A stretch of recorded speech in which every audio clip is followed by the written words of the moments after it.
بسم اللہ الرحمن الرحیم۔ السلام علیکم ورحمۃ اللہ وبرکاتہ۔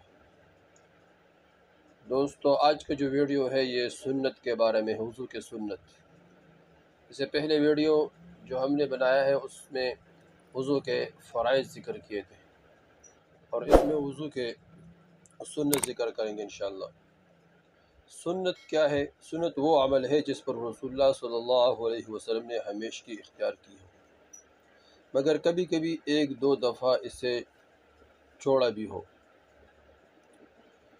سنت کا حکم یہ ہے کہ اس کے ادا کرنے سے ثواب اور اس کے چھوڑنے سے گناہ ہوگا، مگر وضو ہو جائے گی۔ اس طرح نماز میں سنت چھوڑ دیا تو نماز ہو جائے گی، لیکن چھوڑنے والا گناہگار ہے، ملامت ہوگا قیامت کے دن۔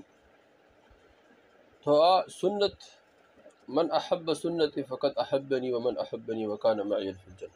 اللہ کے رسول نے فرمایا، جس نے میرے سنت سے محبت کی اس نے مجھ سے محبت کی، اور جس نے مجھ سے محبت کیا وہ جنت میں میرے ساتھ ہوگا۔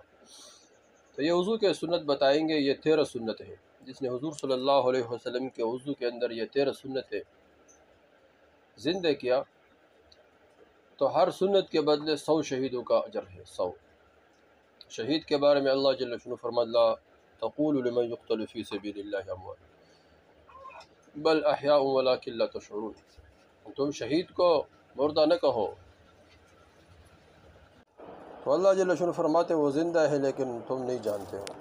تو اس طرح سنت کے بدلے اللہ جل شانہ، ہر سنت کے بدلے اللہ جل شانہ 100 شہیدوں کا اجر دے گا۔ تو وضو کے 13 سنتیں ہیں۔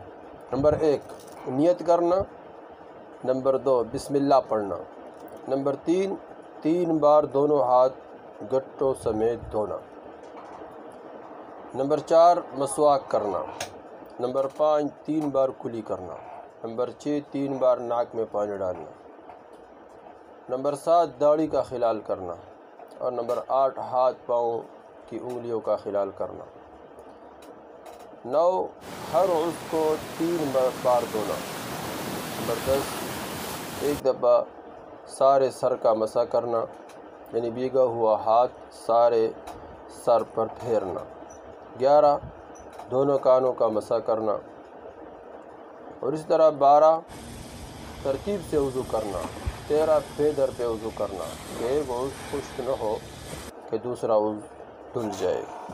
تو یہ وضو کی سنتیں ہیں۔ تو ایک سنت کے بدلے اللہ جل شانہ 100 شہیدوں کا اجر دے گا۔ تو جو آدمی یہ 13 سنتیں زندہ کرتا ہے وضو کے اندر، تو اس کا وضو بھی جاندار ہوگا۔ جس کا وضو جاندار اس کا نماز جاندار، اس کے وضو شاندار اس کا نماز شاندار۔ تو اس کو خود سیکھے اور آگے شیئر کرے تاکہ سب کو فائدہ ہو جائے، اور سب مسائل کے علم کو جاننے والے بن جائے، اور سب کو فائدہ ہو جائے، اور کوئی بھی اس سے محروم نہ ہو جائے، اور سب حضور صلی اللہ علیہ وسلم کے تمام سنتوں کو زندہ کرنے والے بن جائے، خواہ وہ نماز کے اندر ہو، وہ وضو کے اندر ہو، وہ زندگی کے اندر ہو، وہ کسی بھی شعبے کے اندر ہو، اس کو زندہ کرے اور آگے شیئر کرے۔ والسلام۔